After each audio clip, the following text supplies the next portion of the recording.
नमस्कार, आपका स्वागत है न्यूज़स्ट के पॉडकास्ट पर और मैं हूं आपके साथ अरुणेंद्र। दोस्तों, आज हमारे साथ पश्चिमी उत्तर प्रदेश की राजनीति का एक बड़ा नाम जो है वो हमारे साथ मौजूद हैं।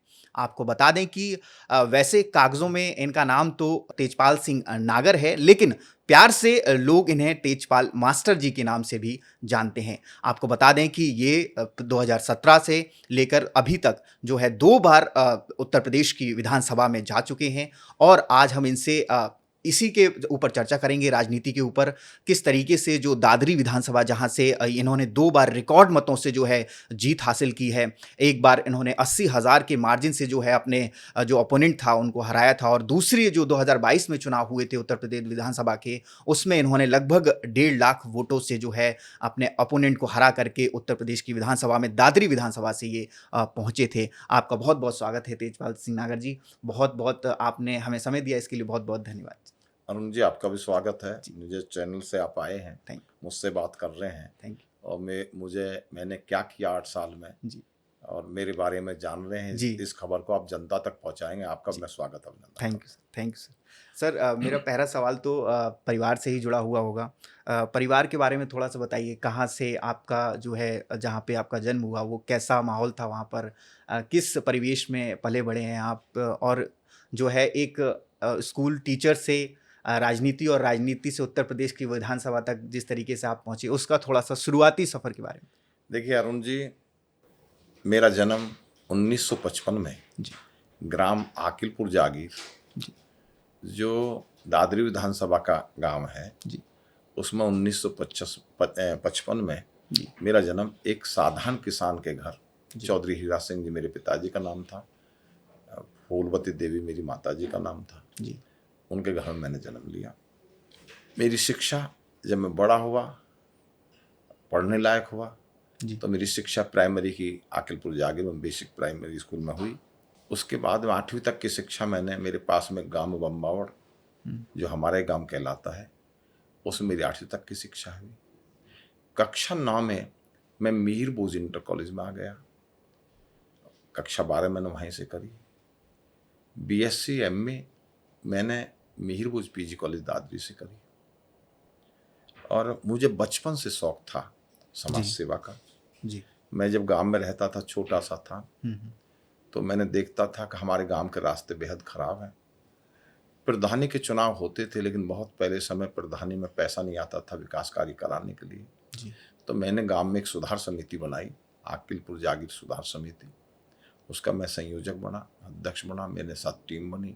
हुँ, तो किसानों का गांव था, मजदूरों का गांव था।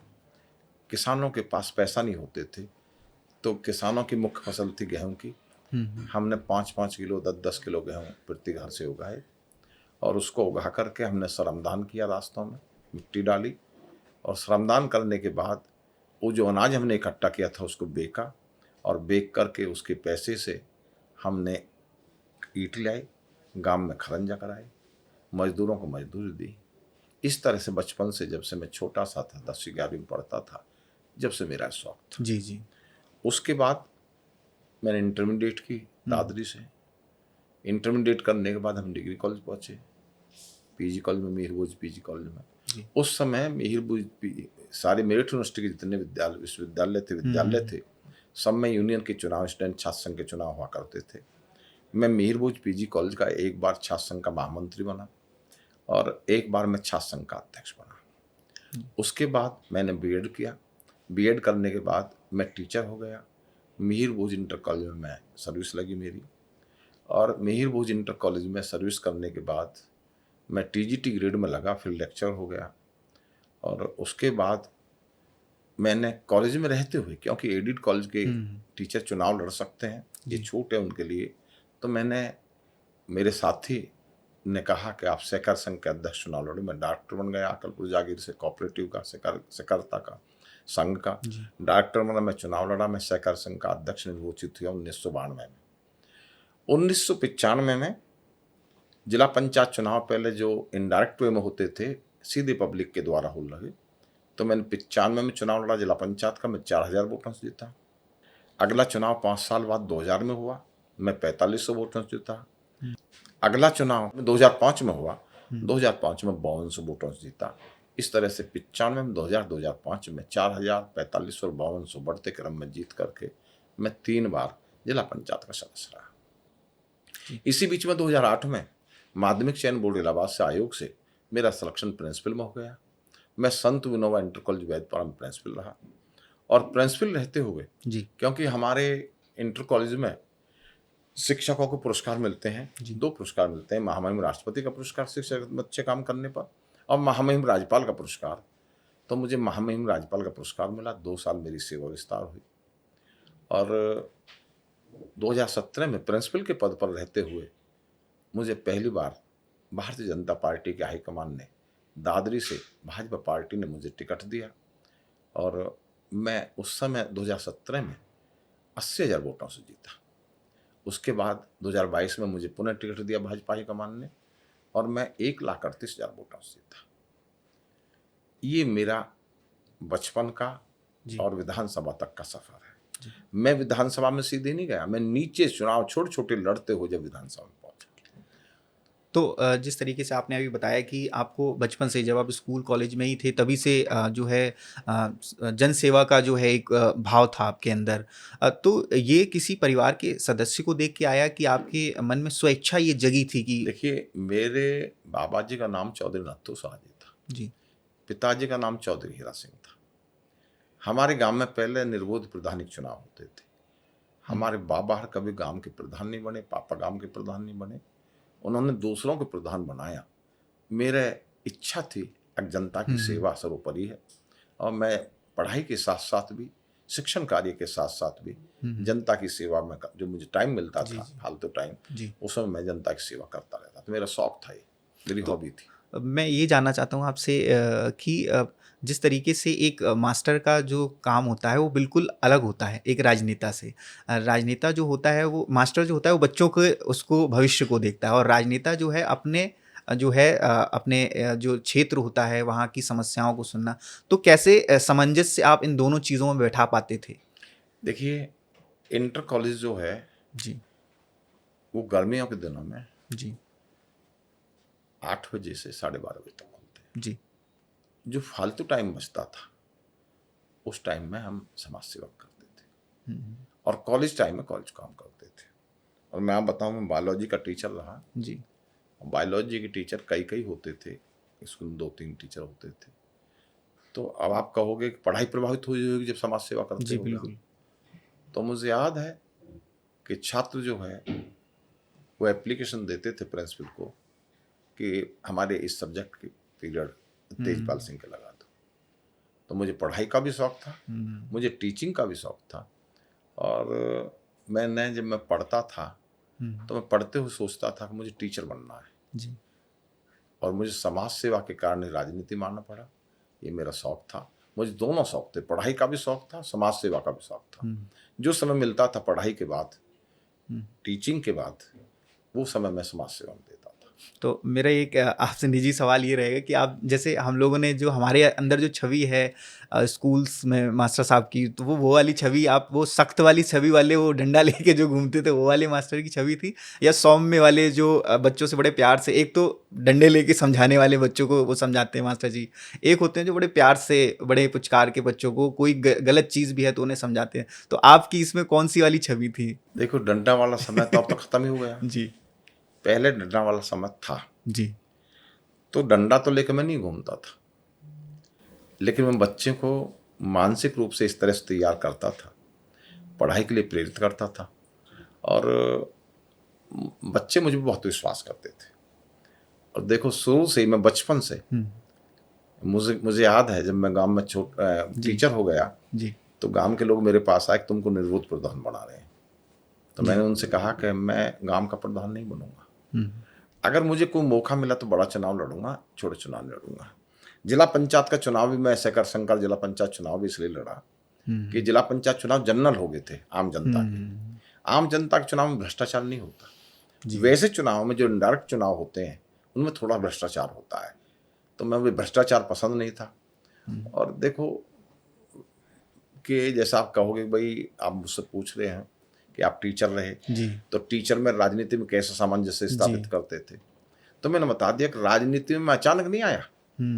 राजनीति में बचपन से मेरे शौक था राजनीति करना। जी जी। मैंने आप जब मैं गांव में रहता था और 10वीं 12वीं तक पढ़ता था, तो मैंने बता दिया कि आपको मैंने गांव में एक सुधार समिति बनाई, उसमें सुधार किए। जी जी। अगर मुझे शौक नहीं होता तो मैं क्यों बनाता।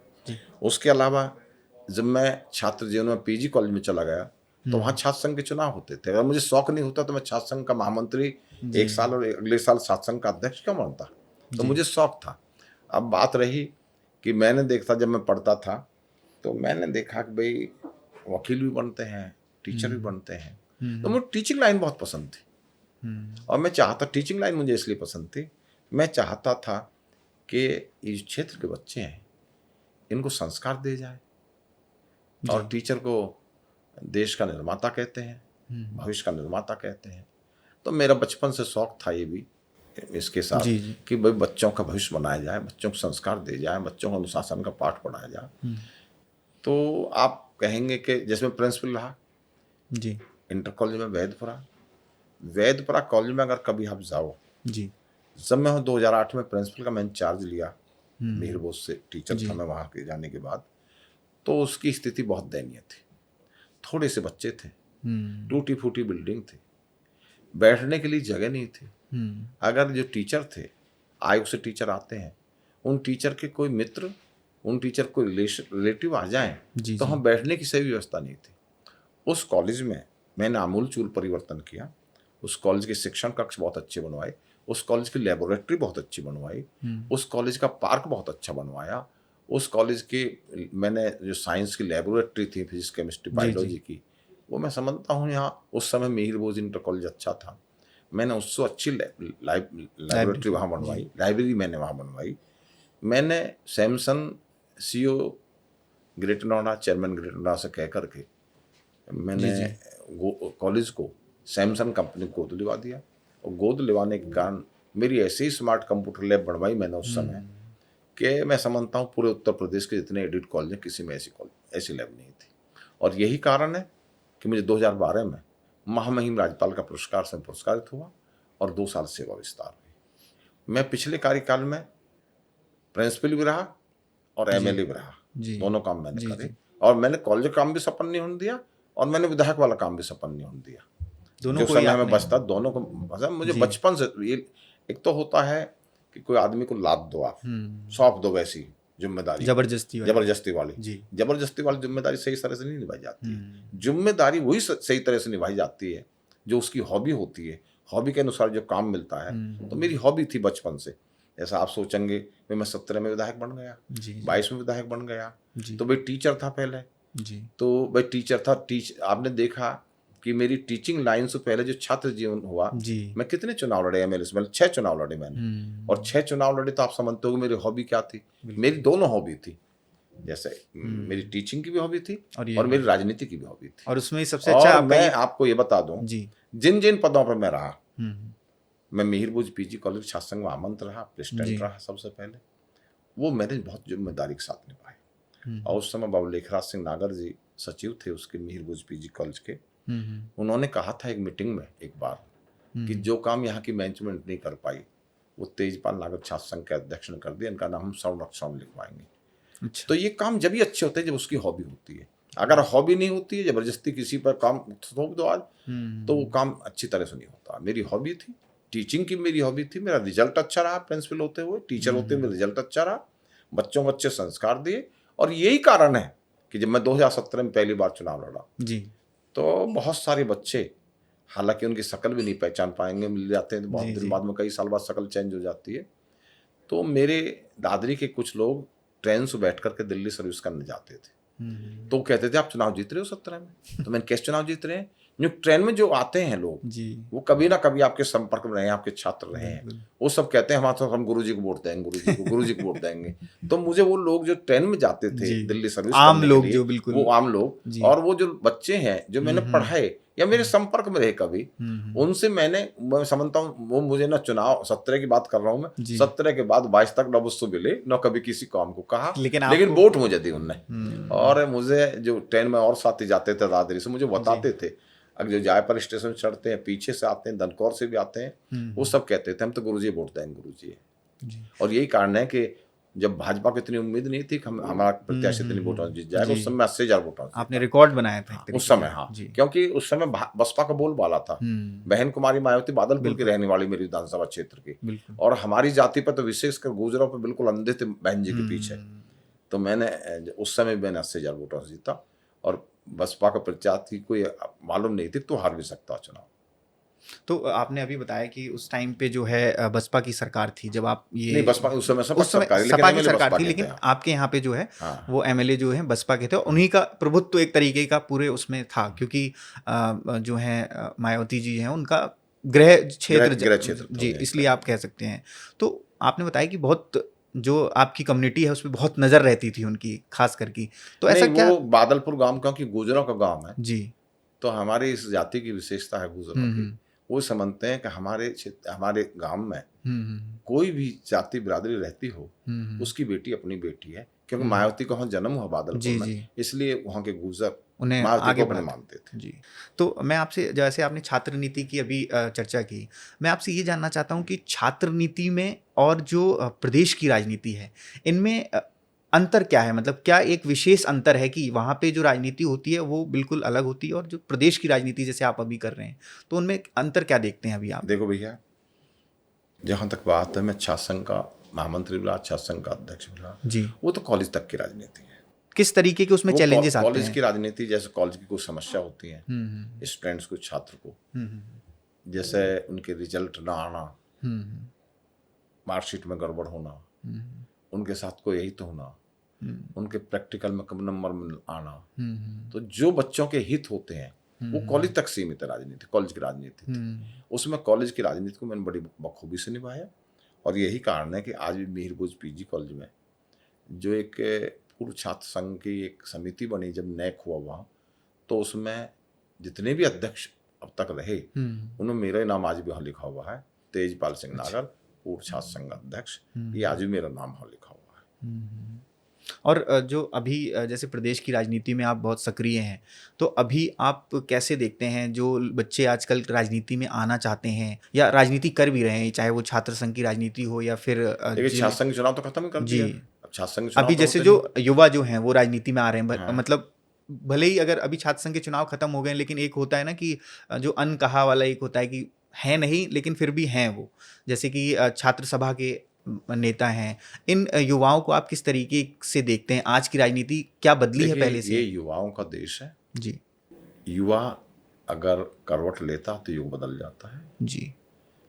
जितने भी युवा हैं उनमें से अधिकांश युवा भारतीय जनता पार्टी में विश्वास रखते हैं। माननीय मोदी जो देश के जो दुनिया के सर्वमान्य नेता हैं, जी जी, और भारत के यशस्वी प्रधानमंत्री माननीय मोदी जी, उन पर सब लोग विश्वास रखते हैं। और युवाओं का बहुत बड़ा तबका 80% युवा माननीय मोदी जी के साथ है। युवाओं ने परिवर्तन लाया जी। युवाओं ने जो कांग्रेस की सरकार थी जी, जो सम्मिलित सरकार चल रही थी जी, उनको उखाड़ फेंका और भारतीय जनता पार्टी को लाया। और यही कारण है कि युवाओं की पसंद पहले नंबर पर मोदी जी हैं। इसलिए मोदी 3 बार से देश के प्रधानमंत्री बनते आ रहे हैं। तेजपाल जी, मैं आपसे एक चीज़ और राजनीति से ही जुड़ी हुई पूछना चाहता हूँ, क्योंकि आप पश्चिमी उत्तर प्रदेश से आते हैं, जहाँ पर हर दल का एक महत्व वो रहता है यहाँ से, बिल्कुल, चाहे वो समाजवादी पार्टी हो, चाहे वो बसपा हो, चाहे वो भाजपा हो या कोई अन्य प्रदेश की पार्टी हो, उसका यहाँ पर जो है एक नज़र रहती है, क्योंकि ये जो जगह है इसको माना जाता है पश्चिमी उत्तर प्रदेश एक गढ़ है बहुत बड़ा। तो आप पश्चिमी उत्तर प्रदेश में क्या बता सकते हैं कि 2017 से पहले पश्चिमी उत्तर प्रदेश में क्या हाल था यहाँ का, और 2017 के बाद क्या बड़े बदलाव आपको देखने को मिले, आपके द्वारा हुए? देखो 2017 से पहले मैं जनपद गौतम बुद्ध नगर की बात करता हूँ जी। ये औद्योगिक क्षेत्र बन चुका है जी, उद्योग का हब बन चुका है जी। मुझे मालूम है कि जो इंडस्ट्री यहाँ आती थी पहले 2017 से पहले जी, वो जब इंडस्ट्री यहाँ आई, अथॉरिटी ने जमीन अलॉट करी, जब वो ग्राउंड पे जाती थी तो गुंडे पहुंच जाते थे, लाओ पैसा, और कानून व्यवस्था नाम की कोई चीज नहीं थी।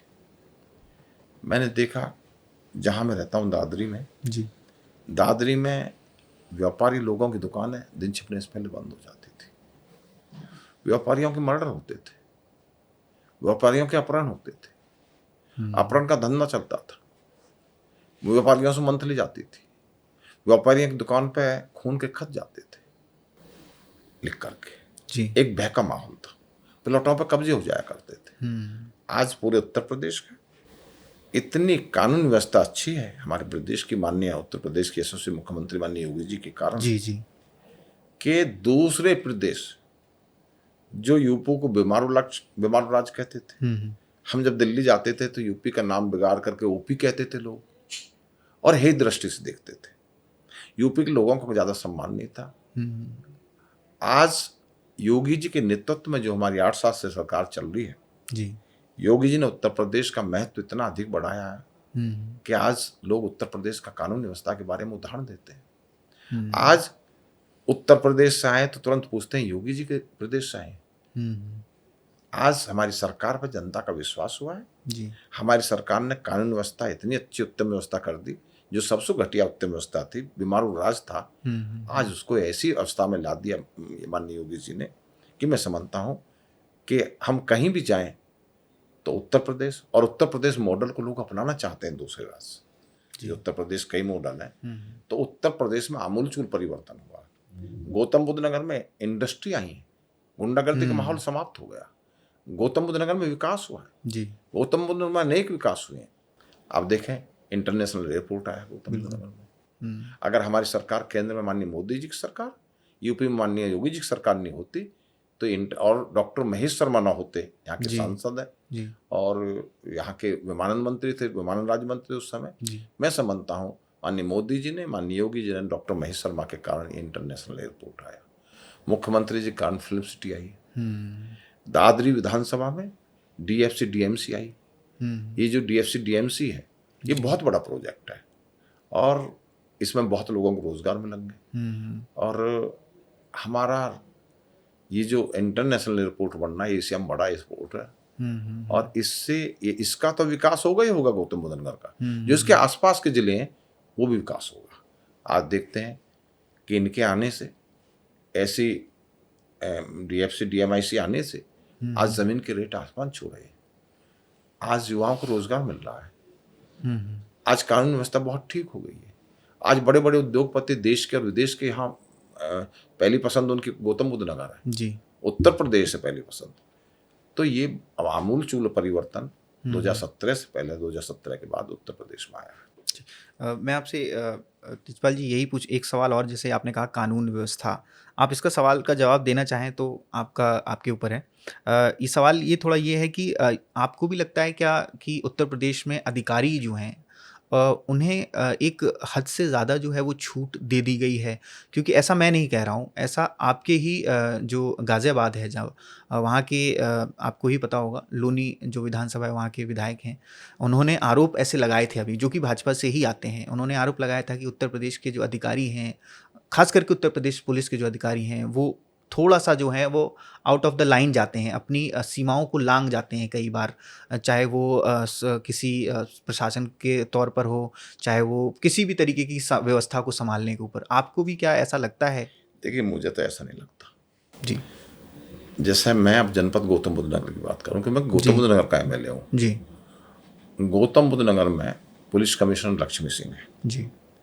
लक्ष्मी सिंह ने ऐसे ऐतिहासिक काम किए हैं जो जनता सोचती थी कि ये काम होंगे या नहीं होंगे जी, वो काम लक्ष्मी सिंह ने किए। जो माननीय मुख्यमंत्री योगी आदित्यनाथ जी की जो मंशा है अपराध मुक्त प्रदेश बनाना जी, तो मैं समझता हूँ हमारे गौतम बुद्ध नगर की सीपी इस मामले में सबसे आगे है, उन्होंने किया है। और जहाँ तक अधिकारियों की बात है, चाहे सीपी हो, चाहे डीएम हो, चाहे ग्रेटर नोएडा के सीओ हो, क्योंकि हमारे इनसे ज़्यादा वास्ता पड़ता है जी। नोएडा में मेरा क्षेत्र है, नोएडा अथॉरिटी में थोड़ी सी काम नोएडा अथॉरिटी के भी है। मैं समझता हूँ जो भी जनहित की बात होती है ये बहुत ध्यान से सुनते हैं, गौर करते हैं, उस पर अमल करते हैं। जो काम होने लायक है वो रुकता नहीं है, जो काम होने लायक नहीं है वो होता नहीं है।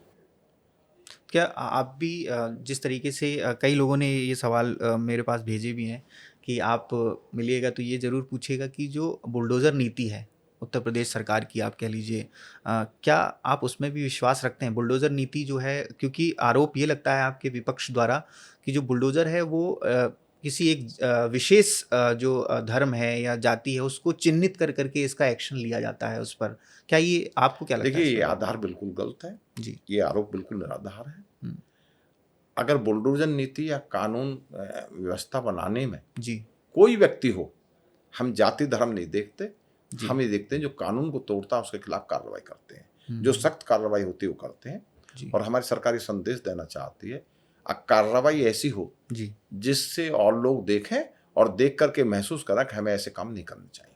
जी। तो आप इसको मतलब जिस तरीके से आरोप भी लगते हैं, कई लोग कहते हैं कि हमारा जो हमारे घर से अपराधी था, हमारी क्या गलती थी? हमारा घर क्यों तोड़ दिया? अपराधी को सज़ा देनी चाहिए थी। तो उस तरीके की भी आरोप लगते हैं कि भई जो विपक्ष लगाता है, जो आरोप हैं कि क्यों किसी का घर तोड़ना है? अगर कोई कानूनी प्रक्रिया है उससे उसको पालन क्यों नहीं किया जा सकता? इस तरीके के आरोप मतलब जो है वो भाजपा सरकार पर, चाहे वो सपा हो, चाहे वो कांग्रेस हो या जो भी आपके मुख्य विपक्षी दल हैं देखिए, वो लगाते विपक्षियों हैं। का तो काम है आरोप लगाना, वो तो आरोप जी, लगाएंगे। कानूनी व्यवस्था को ठीक बनाने के लिए जी, ये सारे कार्य करने पड़ते हैं, जी, सख्ती से पेश आना पड़ता है। जी, और जो अपराधी होते हैं उनकी कुछ जाति धर्म नहीं होता, जी, वो प्यार से मान ही नहीं सकते, प्यार की भाषा से जी, कि आप उन्हें प्यार समझाएं। जैसे हम टीचर हैं, जी, जी, बच्चों को समझाते हैं क्लास में प्यार से, जी। वो इस भाषा को नहीं मान सकते। हुँ, हमारी अपराधियों को, हमें अपराध को खत्म करना है। हुँ, अपराधियों आगे पैदा न हो अपराधी, ऐसी ऐसी नीति हमें अपनानी है जिससे अपराधी ये सोचें, बच्चे ये सोचें कि भाई कोई अपराधी ना बन पाए, अपराधी के बुरे परिणाम है, इसलिए सारे कार्य होते हैं। जी। अ, एक सवाल इसी से जुड़ा हुआ है, ये इससे जुड़ा हुआ नहीं, आपकी पार्टी से ही जुड़ा हुआ है। गौतम बुद्ध नगर की जो आप भाजपा की जो गौतम बुद्ध नगर की जो भाजपा है जब 2017 के जो आप जब चुनाव में उतर रहे थे, उस टाइम पे ऐसा बताया गया कि आपको पार्टी के अंदर ही विरोध झेलना पड़ा था काफ़ी। क्या ये बात सच है? क्योंकि कई सारे खबरों में, कई सारे न्यूज़पेपर्स में ये खबर आई थी कि आपको अंदरूनी जो पार्टी की जो वो है, विरोध का सामना करना पड़ा था उस वक़्त में। नहीं, ऐसी कोई बात नहीं है। मुझसे पार्टी के सब लोगों ने सपोर्ट किया। जी। और ये बनावटी बातें हैं, पार्टी में ग्रुपबाजी है, पार्टी में राजनीति है। हुँ, हुँ। कोई ऐसा ऐसा ऐसा मुझे नहीं लगता कोई इस तरह की बात है। क्योंकि उस टाइम पे केशव प्रसाद जी जो हैं, वो भी आपके गाँव पर जो आपका गाँव है वहाँ पर आए थे और ऐसा बताया गया कि बगल के गाँव में जो है वहाँ पर भी नहीं आए और ऐसी खबरें आई थी मतलब कि वहाँ पे वहाँ के जो बड़े नेता थे वो आपके सभा में शामिल नहीं हुए। इस वजह से ये सवाल खड़े हुए थे। देखिए, वो सभा जो मेरे गांव में हुई, जी, जी, जी। वो मेरी सभा नहीं थी, जी, जी। वो संगठन की सभा थी। हुँ, हुँ, हुँ। जो हमारे भारत के यशस्वी प्रधानमंत्री मोदी जी के जो 11 साल रहे हैं, 11 साल बेमिसाल, जी, जी, जी। उसमें बड़े नेताओं के प्रोग्राम जनपद में लगे। जी। क्योंकि माननीय केशव प्रसाद मौर्य जो हमारे उप मुख्यमंत्री हैं, जी, जी। उनको 2023 में जब अमृत सरोवर देखने थे, तो माननीय मुख्यमंत्री जी ने उत्तर प्रदेश 3 भागों में बांटा। जी। कहीं मुख्यमंत्री दौरा करेंगे किसी जिले में, किसी जिले में दूसरे उप मुख्यमंत्री दौरा कर लेंगे माननीय ब्रजेश पाठक जी, जी, जी। और कुछ जनपद इनको दिए माननीय केशव प्रसाद मौर्य जी दौरा जी। करेंगे। तो प्रशासन ने जब मानसरोवर देखना था, यहाँ पर अमृत सरोवर देखना था, तो प्रशासन ने मेरा गांव चुना बाई चांस। अच्छा। वो पार्टी का प्रोग्राम नहीं था, हुँ, वो सरकार का प्रोग्राम था। हुँ, हुँ। और क्योंकि विधानसभा में कोई हमारे नेता आए हुँ, हुँ, और गांव में आए, हुँ। तो वहां के विधायक की जिम्मेदारी बनती है। बिल्कुल, बिल्कुल, बिल्कुल। वो 23 में 2 बार प्रोग्राम लगा, वो हम्म। कैंसिल हो गया प्रोग्राम। हाँ। वो कैंसिल तो अन्य कारणों से हुआ। हुँ, तो एक बार मेरी बात हुई, मगर जी हमने तो पूरी तैयारी कर ली थी, आप आए नहीं, बड़ी जी। दिक्कत होती है। हुँ, तो उन्होंने वादा करा था हुँ। कि जब मैं आपके आऊँगा और घर भी जाऊँगा। जी। और तीसरी बार बम्बाड़ की जो आपने चर्चा करी, बम्बाड़ में पार्टी ने प्रोग्राम करा। वो जी। प्रोग्राम पार्टी का नहीं था, वो प्रोग्राम व्यक्तिगत प्रोग्राम व्यक्तिगत। था कुछ। हाँ, जी। वो प्रोग्राम ऐसे थे, प्रोटोकॉल था मेरा, मैं भी वहाँ रहा, उस प्रोग्राम में मैं भी रहा।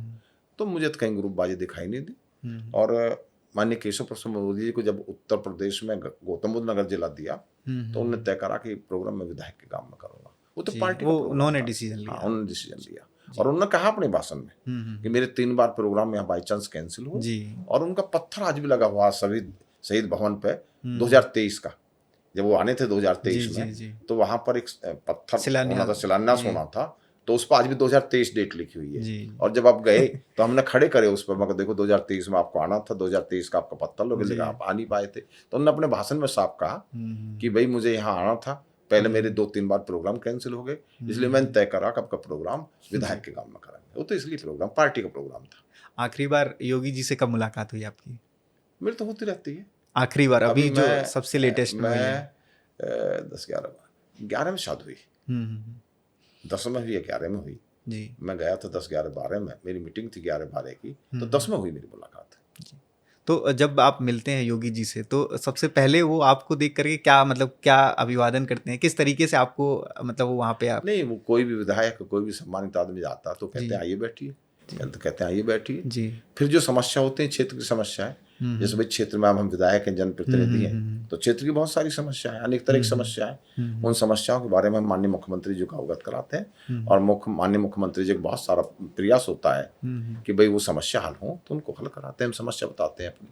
कोई ऐसे जैसे होता है कि आपस में हंसी मजाक या कोई ऐसी बातें भी होती हैं गौतम बुद्ध नगर से अलग जो आपके निजी जीवन से जुड़ी देखिए, हुई कोई मैंने ऐसी माननीय बातें हैं? मुख्यमंत्री जी से कहा जी। कि गौतम बुद्ध नगर के बारे में ये धारणा मुख्यमंत्रियों की रहती थी कि जो गौतम बुद्ध नगर जाएगा वो हट जाएगा। जी। तो माननीय मुख्यमंत्री जी ने उस धारणा को तोड़ा है, इसमें विश्वास नहीं किया, और माननीय मुख्यमंत्री को गिनती नहीं कितनी बार आप गौतम बुद्ध हाँ नगर ये में, तो है। और वो तो हटे नहीं, ना हटे। ये पुराने जो मुख्यमंत्री थे उनकी वो 10-17 से उनके लिए पहले हाँ, वाले जो हाँ। जैसे बसपा में मायावती और जी हमने थी। माननीय मुख्यमंत्री से मिलकर क्षेत्र में बहुत सारे विकास कार्य जी कराते हैं। जी जी जैसे मैं विकास कार्यों के बारे में थोड़ी चर्चा कर दूं। जी जी बिल्कुल। देखिए, जब जो 2017 में पहली बार एमएलए बना, तो मैं दादरी में रहता था। जी दादरी मेरा क्षेत्र है, ग्रेटर नोएडा मेरा क्षेत्र है। जी तो दादरी में 2017 में रेलवे लाइन है, जो ग्रेटर नोएडा से एक सड़क जाती है दादरी के लिए, जी मैंने देखी उस पर है वो। रेलवे लाइन है। जी। उस रेलवे लाइन पर ओवरब्रिज बनना शुरू हो गया हम्म और आवागमन बंद हो गया। एक बसपा सरकार में जी एक बाईपास बना, रूपबास बाईपास, जो तिलपता कंटेनर के पास थे, दादरी जी रोड में जाना था, लेकिन वो रूपबास तक बन गया। रूपबास से आगे बंद। जो दादरी का क्षेत्र है, जो दादरी की जमीन है, उसमें किसानों ने स्टे ले लिया, और किसानों ने हाईकोर्ट से स्टे लेने के कारण वो नहीं बन पाया। उसमें हाईकोर्ट इलाहाबाद के 3 जज आए और एक अदालत लगाई उन्होंने, और उन्होंने कोशिश करी कि रास्ता बन जाए, लेकिन वो रास्ता नहीं बन पाया। तो जब ये ओवरब्रिज बनना शुरू हो गया, तो ग्रेटर नोएडा के लोगों को और दादरी के लोगों को बहुत दिक्कत हुई। दादरी के लोगों को ग्रेटर नोएडा नहीं, मेरे ग्रेटर नोएडा लोगों को दादरी जाने, क्योंकि हमारा रोजाना का आवागमन है दादरी ग्रेटर नोएडा का आपस में, और बिल्कुल मिले हुए हैं, तो इसलिए इससे बहुत दिक्कत हुई। तो मैंने माननीय मुख्यमंत्री जी से कह करके सबसे पहले, और वहाँ पर एनटीपीसी दादरी है, एनटीपीसी दादरी में कोयला जाता है, एक रेलवे लाइन है, एनटीपीसी ने जमीन एक्वायर करी थी रूपबास के दादरी के आसपास, और वह 2 लाइन बननी थी रेलवे की, लेकिन 1 लाइन बनी। और क्योंकि अब बिजली, पहले तो कोयला से ही बनती थी बिजली, अब बिजली पानी से बनती है और बिजली गैस से बनती है। अब मैं समझता हूँ दूसरी लाइन बनने की जरूरत नहीं है, वहाँ जमीन बची हुई थी। तो मेरे दिमाग में आया कि भाई दादरी के और ग्रेटर नोएडा लोग बहुत तंग है आवागमन से, और हाई कोर्ट में स्टे है, हाई कोर्ट में स्टे तो ग्रेटर नोएडा इसे बना नहीं सकता, सरकार कुछ कर नहीं सकती, तो क्या करा जाए इसके लिए। तो मेरे दिमाग में प्रश्न आया कि अगर ये एनटीपीसी वाले हमें स्थायी रूप से जमीन दे दें सड़क के लिए, तो लोगों को फायदा हो जाएगा। मैं एनटीपीसी के उस टाइम जो सीजीएम थे उनसे मिला, मैंने उनको अपनी समस्या से अवगत कराया, क्षेत्र की समस्या से अवगत कराया, और मैंने कहा इसे अस्थायी रूप से दे दो, आपकी लाइन की भी सुरक्षा होगी, आपकी लाइन के पास रास्ता मिल जाएगा, लाइन में कोई गड़बड़ हो तो आने जाने में सुविधा हो जाएगी। वो इस बात पर सहमत हो गए, उनने वो जमीन दे दी। अब वो बाईपास बन गया, उसमें उत्तर प्रदेश के यशस्वी उत्तर पश्चिम मुख्यमंत्री माननीय योगी आदित्यनाथ जी का बहुत हाथ है। जब मैंने उनको समस्या बताई तो उन्होंने तुरंत सीओ ग्रेटर नोएडा को फोन कराया, और सीओ ग्रेटर नोएडा ने कहा, तो सीओ ग्रेटर नोएडा ने वो सड़क कहा कि भाई वो ऐसे हाई कोर्ट का स्टे बन नहीं सकती, मैं एनटीपीसी जमीन दिवा दूं, नहीं बन जाएगी। तो अस्थायी रूप से एनटीपीसी ने जमीन दे दी, अब बाईपास बन गया, अब हाई कोर्ट का स्टे भी समाप्त हो गया, अब वो जमीन जहाँ उसकी मूल जगह है वहाँ बन जाएगी। तो इस तरह मुख्यमंत्री से मिलने से हमारे बहुत सारे काम होते हैं। और देखो, मैंने दादरी विधानसभा में काफी सड़कें चौड़ी करवाई हैं। सड़कों के मामले में मेरा एक रिकॉर्ड है, मैंने उत्तर प्रदेश सरकार से 8 साल के कार्यकाल में, बता दो अगर टाइम होता। जी बिल्कुल बिल्कुल। मैंने सबसे पहले जो हरिश्चंद्र का बाग है उससे हाथीपुर खेड़ा, दुर्गाई, दुजाना, कचेड़ा, महावड़, कुड़ीखेड़ा, पंबावड़, रायतपुर, आकलपुर एनटीपीसी की सड़क की है, 25 करोड़ के आसपास से उसका चौड़ीकरण और सुदृढ़ीकरण कराया। इससे क्षेत्रीय जनता को बहुत लाभ हुआ। इसके अलावा एक बहुत पहले हमारे यहाँ 2 ब्लॉक हैं, दादरी ब्लॉक और बिसरक ब्लॉक। तो बिसरख के लिए एक रास्ता जाता है जिसे बिसरख मोड़ कहते हैं, जो जीटी रोड से जाकर है NH-91 से जी।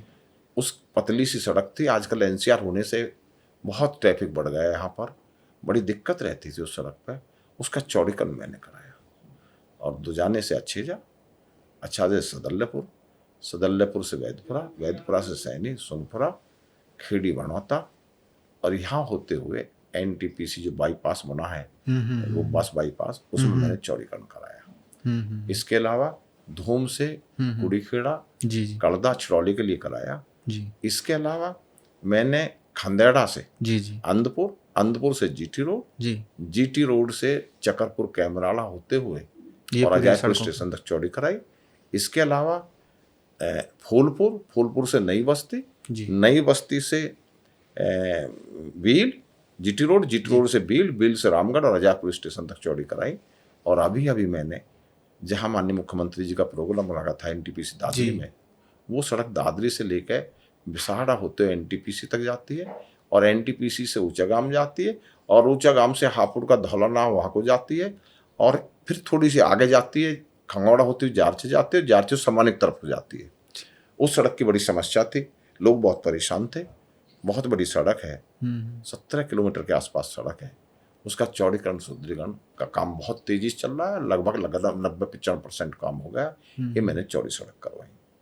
मैंने शिक्षा के क्षेत्र में, क्योंकि मैं टीचर हूँ, तो मैं सोचता था कि दादरी में कोई राजकीय विद्यालय नहीं था। अच्छा मैंने अभी दिल्ली में 4 करोड़ 18 लाख की लागत से एक राजकीय इंटर कॉलेज बनवाया, जिसका उद्घाटन भी मैंने अभी थोड़े दिन पहले करा है। अच्छा अच्छा और एक मुख्यमंत्री मॉडल स्कूल पे जी जी एक स्कूल बनना था इंटर कॉलेज तक, जो प्री से लेकर नर्सरी से लेकर के इंटर तक होगा, जी जी जिसमें मॉडल स्कूल होगा, जिसमें स्टेडियम भी होगा और जिसमें शिक्षण कक्ष अच्छे होंगे, लेबोरेटरी अच्छी होंगी, टीचर अच्छे होंगे और कॉलेज का माहौल अंदर का बहुत अच्छा और उत्तम होगा।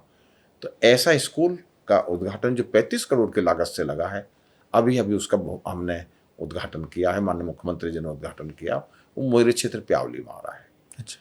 और एक जैसे मेरा क्षेत्र है, दादरी में डिग्री कॉलेज, राजकीय डिग्री कॉलेज है, जी जी जी एडिट डिग्री कॉलेज है, बादलपुर में राजकीय डिग्री कॉलेज है, ग्रेट नोएडा में भी डिग्री कॉलेज है। लेकिन मेरा क्षेत्र का एक हिस्सा ऐसा है NTPC साइड का 84.5 का, जहाँ पर कोई डिग्री कॉलेज नहीं है। उनके बच्चों को पढ़ने में बहुत दिक्कत होती है। मैंने वहाँ पर एक राजकीय डिग्री कॉलेज की मुख्यमंत्री से घोषणा कराई है। अच्छा, और उसके काम उसकी प्रक्रिया चालू हो गई है और वो बहुत जल्दी स्कूल बन जाएगा।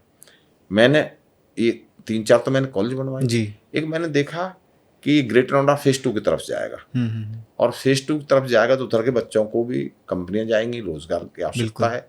तो मैंने माननीय मुख्यमंत्री जी से निवेदन किया है कि ITI कॉलेज बनाया जाए। तो माननीय मुख्यमंत्री जी ने घोषणा कर दी, उसकी प्रक्रिया चालू है। ITI कॉलेज सलारपुर कलाम बनेगा।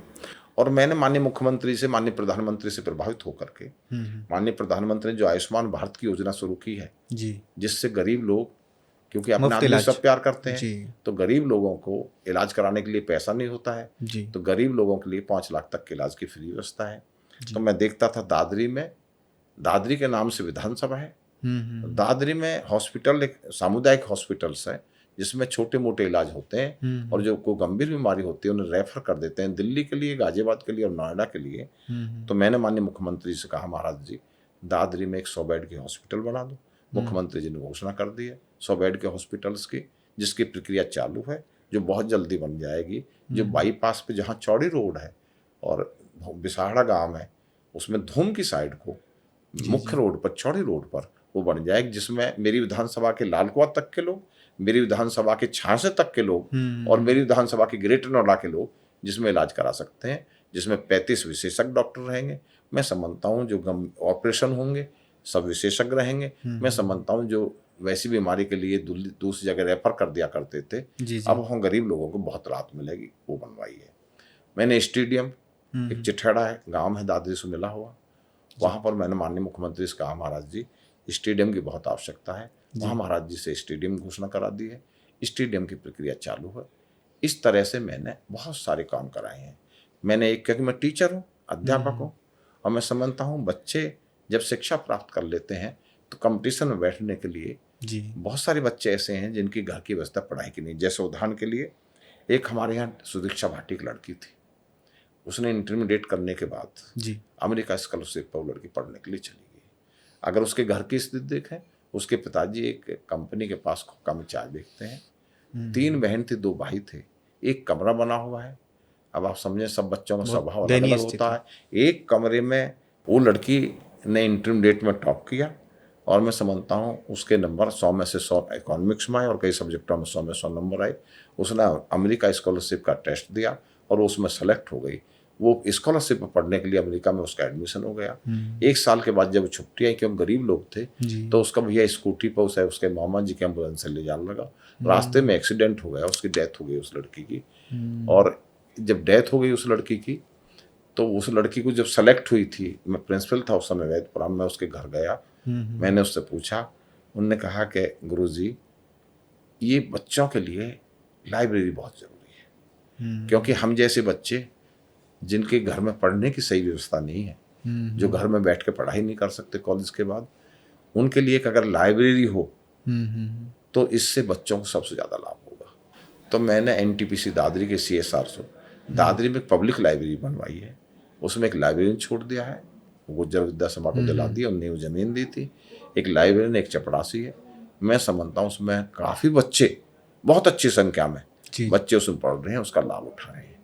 तो इस तरह के हमने बहुत सारे काम करे और क्षेत्र में जहाँ जैसी आवश्यकता है, जैसे मेरा क्षेत्र 4 भागों में बटा हुआ है।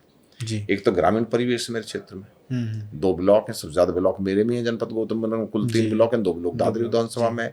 तो मेरे क्षेत्र में ग्रामीण क्षेत्र बहुत है। ग्रामीण क्षेत्र भी मेरे क्षेत्र में कच्ची कॉलोनी भी है। दूसरा परिवेश कच्ची कॉलोनी का है। तीसरा परिवेश मेरे क्षेत्र में सेक्टरों का है। चौथा परिवेश मेरे क्षेत्र में सोसाइटियों का है। ग्रामीणों की समस्या अलग है, कच्ची कॉलोनी की समस्या अलग है, सेक्टरों की समस्या अलग है, सोसाइटी की समस्या अलग है। तो देखो, मैंने सारे क्षेत्रों में कोशिश करी कि ग्रामीणों की समस्या का हल हो, वहाँ ग्रामीणों की समस्या का हल करा। और सड़क की, बिजली की, स्कूल्स की, जैसे मैं समझता हूँ मैंने अपने कार्यकाल में सबसे पहला बिजली घर बनवाया प्यावली में, दूसरा बिजली घर बादलपुर में सैंक्शन हो गया, तीसरा बिजली घर बिसनौली में सैंक्शन हो गया, चौथा बिजली घर अभी उसमें हैवतपुर में सैंक्शन हो गया।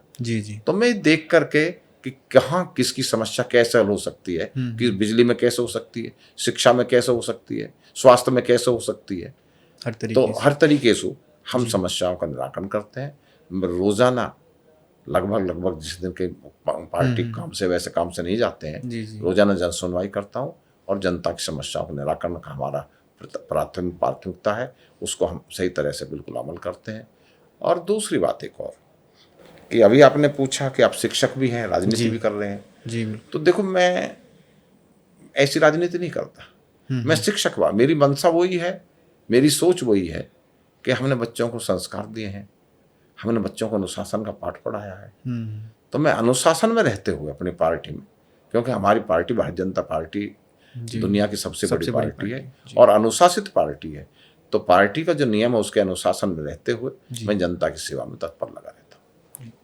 तो जैसा कि आपने बताया कि आप, क्योंकि एक शिक्षक का अनुशासित होना और फिर वो अपनी जनता के लिए भी अनुशासन में काम करना, ये एक बहुत, क्योंकि आप जब बात कर रहे थे तो मुझे पता नहीं क्यों राजनाथ जी एकदम से मेरे दिमाग में आए, क्योंकि वो भी एक शिक्षक उससे आते हैं और वो भी आज की डेट में भारत की एक बड़ी राजनीति में जो है हिस्सेदार हैं, भारत की राजनीति में हमारे। तो हम सबके नेता किससे तुलना कर लगे भी नहीं, मैं लेकिन मैं सुनो मेरी बात, परिवेश में वो बता रहा हूं। परिवेश देखो, उनका टीचिंग का परिवेश रहा है, मेरा टीचिंग का परिवेश रहा है।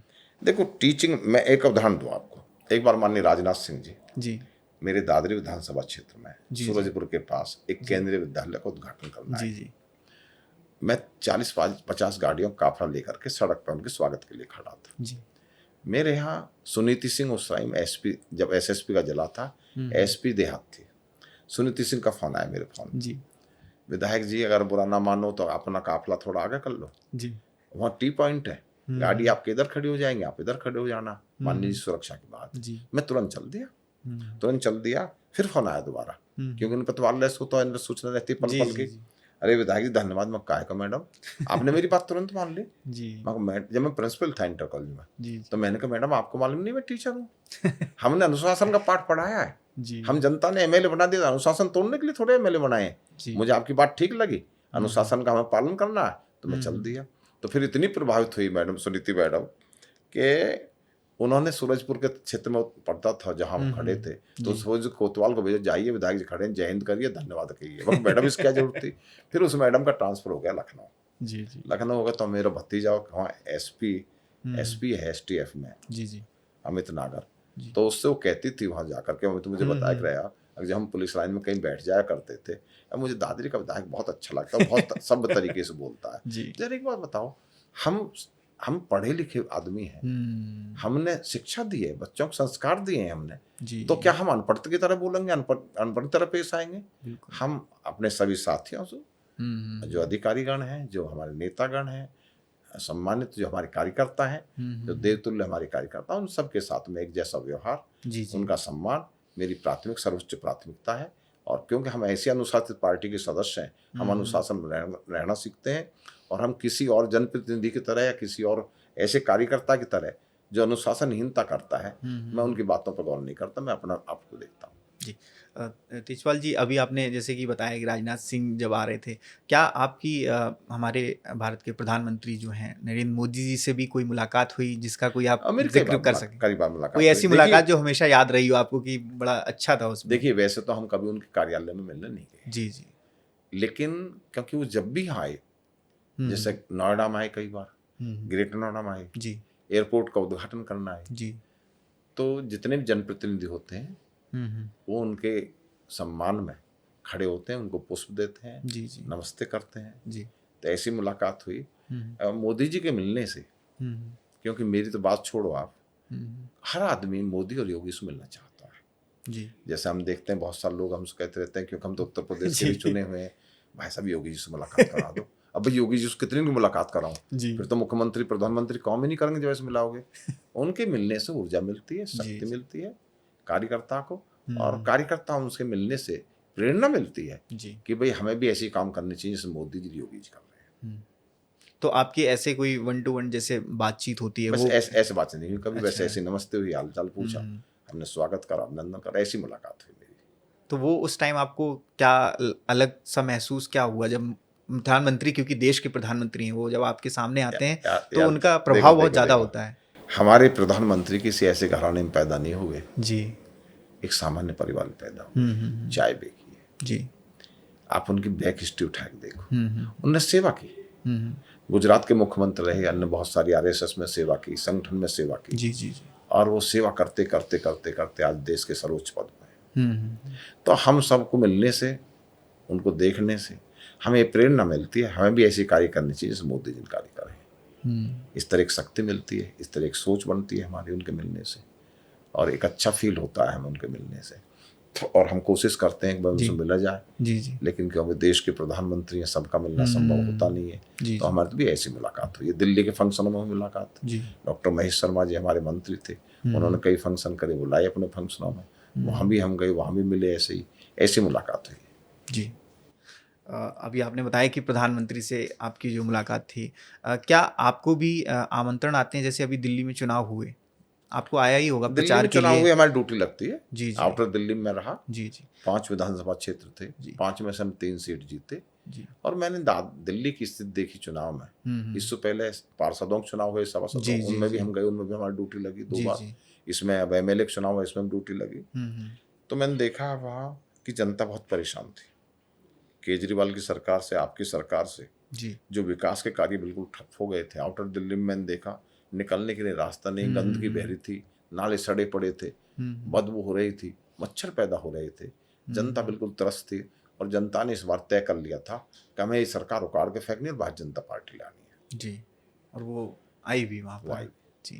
तो जिस तरीके से आपने बताया कि दिल्ली और जिस तरीके से गौतम बुद्ध नगर, अगर देखें तो ये पूरा NCR का इलाका आता है, तो क्या दिल्ली का विकास ना होना या रुक जाना उस 10 सालों में, उसका प्रभाव क्या इधर भी पड़ता है, इधर के लोगों पे भी पड़ता है उसका कुछ? देखिए, दिल्ली हमारे देश की राजधानी, जी, दिल्ली बहुत सुंदर होनी चाहिए, जी। दिल्ली में जो यमुना बहती है वो बिल्कुल शुद्ध वाटर होना चाहिए, जी। और विकास तेजी से होना चाहिए। जब विदेश के लोग आते हैं तो एक धारणा बनाते हैं हमारे देश के बारे में, जी, उसे देखते हैं, राजधानी है दिल्ली, जी। तो आपकी सरकार बनने से दिल्ली बहुत पीछे चली गई थी, दिल्ली में विकास कार्य रुक गए थे, और यही कारण है हम्म, कि जनता थोड़े दिन समझती नहीं है, मूर्ख बन जाती है, लेकिन जनता बार बार मूर्ख नहीं बन सकती। और यही कारण है कि जनता ने बिल्कुल तय कर लिया। देखो, मुख्यमंत्री चुनाव में हार गए केजरीवाल जी, जी बिल्कुल। हैं, जो कहते थे मोदी कई बार जन्म लाए तो चुनाव में हाँ, मुझे नहीं हरा सकते, जी, इतने खुला बड़बोला चैलेंज इतने मंच से बड़बोला उन्होंने। चैलेंज देते थे, जी, और देखो कैसे हरा दिए। उप मुख्यमंत्री और सारे उनके सारे, जो। हाँ, जी। तो ये स्थिति उनकी, उप मुख्यमंत्री हार गए उनके। तो ये जो बड़बोले की बात है, और जनता को मूर्ख तुम बार बार नहीं बना सकते। जनता को मूर्ख बनाया। और केजरीवाल के बारे में देखो, आप मालूम है कि केजरीवाल जी ने जी, आंदोलन किसने करा? अन्ना हजारे ने। जी, अन्ना हजारी बुराई करने लगे। वो तो हाँ, काम निकालो, फेंक दो, हम्म, इस तरह की नीति थी उनकी, जी, जिसके कारण वो सत्ता में आए। उसको ही भूल गए, उनको ही भूल गए वो। और अन्ना हजारे जैसे लोगों ने जो बिल्कुल, उनकी बुराई करी, तो केजरीवाल का तो तय था, अब क्या हरना तय था। जनता मन बना चुकी थी वहाँ की कि अब क्या हम केजरीवाल को हटाएंगे, और जो गंदगी पैदा कर दी है, जो दिल्ली को बहुत पीछे ले गए हैं, इसे फिर हम आगे बढ़ाना है, देश के विकास की गति में। अब आयुष्मान भारत की योजना चालू ही नहीं है। जी, दिल्ली में बहुत लागू सारी नहीं ऐसी थी। सेंटर की योजना जी, जो भारत सरकार ने दी, उन्हें मानता ही नहीं, तो चालू ही नहीं करता था। अभी वो सरकार को थोड़ी दी है, वो जनता को दी है। जी, और तुम हो के मुख्यमंत्री हो, बताइए गरीबों को अगर 5 लाख तक का इलाज हक फ्री मार मिल रहे जाए तो क्यों, क्या दिक्कत है भाई तुम्हें? समझ ना? ये तो हक मारने वाली हाँ, बात हो हक, गई। हाँ, हक मारा है तो जनता का बहुत दिन तक हक नहीं मार सकता। जो जनता का हक मारेगा, जनता में टिक नहीं पाएगा, सत्ता में नहीं रह पाएगा। जैसे कि अभी आप चर्चा हम लोग कर रहे हैं केजरीवाल जी की, तो उन्होंने अभी जो उपचुनाव हुए, गुजरात में उपचुनाव हुए, वहाँ पर एक सीट जीती है। इटालिया जी जो है उनके प्रदेश के अध्यक्ष जो हैं, उन्होंने जीती। उसके बाद कह रहे हैं कि जिस तरीके से भाजपा सरकार ने हमारे किले में सेंध लगाई दिल्ली में, उसी तरह हमने अब गुजरात के किले में उनके सेंध लगा दी है। तो ये इस पे आप क्या कैसे देखते हैं क्या इन बयानों एक को? सीट जीतने से सेंध लग जाएगी? जी, बताइए आप। जी। एक उनका यही कहना है कि अभी अरे शुरुआत हो वो तो गई जो है। क्या कहते हैं, वो तो जो क्या कहते हैं, उनका तो कहना क्या है, जी, वो भूल जाए कि जनता गुजरात के मुझे चुनाव। दोबारा पसंद करेगी। जी, और अब पंजाब में उनकी सरकार है। जी, अब जब चुनाव होंगे, देख लेना पंजाब में क्या हाल होगा। पंजाब के लोग भी उब चुके हैं। क्योंकि ऐसी राजनीति बहुत लंबे समय नहीं चल सकती। जी, ऐसे मोदी जी की राजनीति लंबे समय चलेगी, मोदी जी चलेगी और योगी जी की चलेगी, इनकी नहीं चलेगी लंबे समय। तो क्या मैं आपसे एक सवाल और पूछ सकता हूँ कि जिस तरीके से, क्योंकि एक उम्र के पड़ाव के बाद राजनीति से जो होता है वो संन्यास लेना ही पड़ेगा, वो उम्र का तकाजा जिसको कहते हैं हम लोग। मोदी जी अब उस उम्र की तरफ जो है वो बढ़ रहे हैं। वो हमेशा दीर्घायु रहें और हमेशा ऐसे ही काम करते रहें, हम सब यही कामना करते हैं, क्योंकि हमारे देश के प्रधानमंत्री हैं। लेकिन एक उम्र के बाद हम सभी को उन पदों को छोड़ना पड़ता है, अपने अपने जो निजी जीवन है उसमें वापस जाना पड़ता है। मोदी जी के बाद आप किसे भारत का अगला प्रधानमंत्री, अगर अपनी पार्टी से या किसी भी पार्टी से या किसी भी ऐसी राजनीतिक शख्सियत को देखना चाहते हैं अगला प्रधानमंत्री, जो देश के ऊपर जो जिस तरीके से मोदी जी ने अपना चमत्कार किया लोगों की, जनता के ऊपर, वो अपना चमत्कार उनके ऊपर दिखा पाए? देखिए, मोदी जी फिजिकल रूप से तो अभी विदा होने वाले नहीं है। जी, रही बात, ये भाजपा ही कमान निर्णय करेगी। मोदी जी आप देखते हैं कि जब सीढ़ियों पर चढ़ते हैं तो फटाफट चढ़ जाते हैं। जी, बिल्कुल। मोदी जी को आप देखते हैं, जो काम करने की क्षमता मोदी जी की कम नहीं है उम्र बढ़ने से। जी, जी, तो मैं समझता हूँ फिजिकल रूप से तो अभी कोई उन्हें संन्यास लेने की या पद छोड़ने की जरूरत नहीं है। अब ये हाईकमान का निर्णय क्या निर्णय ले, ये भारतीय जनता आप पार्टी अपनी निर्णय निजी है। उसमें क्या सोचते हैं कि किसको हो हम तो सकता चाहते है? हैं मोदी जी जैसे लोग ही प्रधानमंत्री बनने चाहिए। जी, और आगे तो भी देखो, आगे जब चुनाव आएंगे, सांसद चुन कर आएंगे, जी, जी, जी। तो वो तय करेंगे कि भाई किससे प्रधानमंत्री बने। क्योंकि भाजपा में ये देखा गया कि कोई अंदाजा नहीं लगा सकता किस पद पे कौन जाने वाला है, किसको क्या पद मिलने वाला है। इसका कोई अंदाज, जैसे हमारे राष्ट्रपति हैं, जी, वो अंदाजा थे राष्ट्रपति बनेंगे। बिल्कुल। इनसे पहले जो राष्ट्रपति कोविंद जी को कहता था राष्ट्रपति बन जाएंगे, जी, लोकसभा अध्यक्ष हैं, कभी सोची थी लोकसभा अध्यक्ष बन जाएंगे। ये भाजपा है, मुख्यमंत्री बने कई है। तो देखिए, ये तो कौन बनेगा, कैसे बनेगा, उसमें हमारे एक योगी जी भी हैं। योगी जी का नाम जब चुनाव था योगी तो जी जब 17 में चुनाव नहीं लड़े और योगी जी मुख्यमंत्री बन गए, उनका कहीं नाम नहीं था कहीं कि नाम वो नहीं था। मुख्यमंत्री के लिए। हाँ। तो आप लोग जब उस टाइम चुनाव लड़ रहे थे तो आपके दिमाग में क्या था कि कौन, क्योंकि योगी जी का नाम तो मतलब मुझे नहीं लगता दूर दूर तक नहीं था, क्योंकि वो सांसद थे गोरखपुर हम से। लोग चाहते थे जी। योगी जी, हालांकि योगी जी नहीं थे, लेकिन हम चाहते थे योगी जी जैसा आदमी मुख्यमंत्री कोई बने। व्यक्ति जो है, हाँ, योगी जैसा। ऐसा क्यों लगता था योगी जी की वो छवि जो थी उस टाइम, क्योंकि हिंदुत्ववादी नेता की थी। वो एक जिस तरीके की छवि की वो रखते थे, उस टाइम लोग कहते थे कि यहाँ पर अगर योगी जी सीएम बने तो उत्तर प्रदेश में जो है धर्मवाद हो जाएगा, वो धर्म के नाम पे जो बंटवारा हो जाएगा प्रदेश का, इस तरीके की बातें होती थी। देखो, ये तो विरोधी लोग चलाते हैं। जी। ये बताओ, योगी जी ने जो आयुष्मान भारत का लाभ जो ये उत्तर प्रदेश में मिल रहा है, जी जी। क्या वो जाति धर्म देख के मिल रहा है? वो मुसलमानों को मिल रहा है। फ्री अनाज जो मिल रहा है मुसलमानों को मिल रहा है, दलितों को मिल रहा है। और कानून व्यवस्था जो बढ़िया हुई है उनके लिए भी हुई है, उनके लिए भी हुई है। जी। भाई कितने कर्फ्यू लगते थे उत्तर प्रदेश में, कर्फ्यू लगने बंद हो गए। बिल्कुल। इससे सबका नुकसान होता है। और अगर मान लीजिए ऐसी छवि थी तो आज फ्री अनाज क्यों देते उनको? आज टॉयलेट क्यों बनते हैं मुसलमानों के? आज जो है उनको क्या नाम है, उनके राशन कार्ड फ्री क्यों देते हैं उनको? उनकी बिजली की फ्री कनेक्शन क्यों देते हैं उनको? उनको आयुष्मान भारत का लाभ क्यों देते हैं उनको? ठीक है कि वो हिंदूवादी हैं, इसमें कोई दो राय नहीं है। जी जी। लेकिन दूसरे का हक भी खत्म करना नहीं चाहते। तो ये आपका कहना है कि विपक्षियों द्वारा ये छवि बनाई गढ़ी गई है, मतलब? नहीं, छवि तो हिंदूवादी की है उनकी, इसमें तो कोई दो राय नहीं है। लेकिन इन ऐसी कुर्सियों में बैठ करके मुख्यमंत्री और प्रधानमंत्री बन के सब, वो देश, पूरा देश एक होता है उनके लिए। इस देश का हर एक नागरिक उनका अपना नागरिक है। कोई तो सबके भेदभाव लिए कम नहीं। कर दो, भेदभाव नहीं करते कोई। और आपने देखा भारत की सरकार में और यूपी की सरकार में, आप देखा होगा जो मैंने योजना बताई है, भाई या तो योजनाओं से वंचित करें उनको, जी जी। तो ऐसा नहीं करो ना। आज देखिए, मैं सही बता रहा हूँ आपको जी। जो आयुष्मान भारत की योजना है, सबसे ज्यादा मोमडन्स फायदा उठा रहे हैं इसको। जो फ्री अनाज मिल रहा है उसको सबसे ज्यादा मोमडन्स फायदा उठा रहे हैं। जो हॉस्पिटलों में आप भीड़ देखें सरकारी अस्पतालों में, वो मोमडन्स की ज्यादा है। और अगर जो बिजली के कनेक्शन हुए फ्री, वो मोमडन्स के ज्यादा हुए। जो मकान बने शहरों में, गांवों में, मोमडन्स के ज्यादा बने। हमारे यहाँ ये है ही नहीं। और योगी जी और मोदी जी कभी भेदभाव नहीं करते, किसी जाति के करते नहीं, किसी धर्म के करते नहीं। हमारे सबको साथ लेके चलते हैं। अगर ये मान लीजिए जिस तरह की बात आप कह रहे हैं, अगर ये बात थी तो इनको इन योजनाओं से वंचित कर देना चाहिए। वंचित नहीं करो ना कोई भी, तो कहाँ दिखा भेदभाव, बताओ। क्या आपको अपनी विधानसभा में जो है समर्थन मिलता है, जो कम्युनिटी है, मुस्लिम कम्युनिटी हो या फिर अदर जो आपके खिलाफ रहते थे पहले, ऐसे आपको क्या? देखिए जी।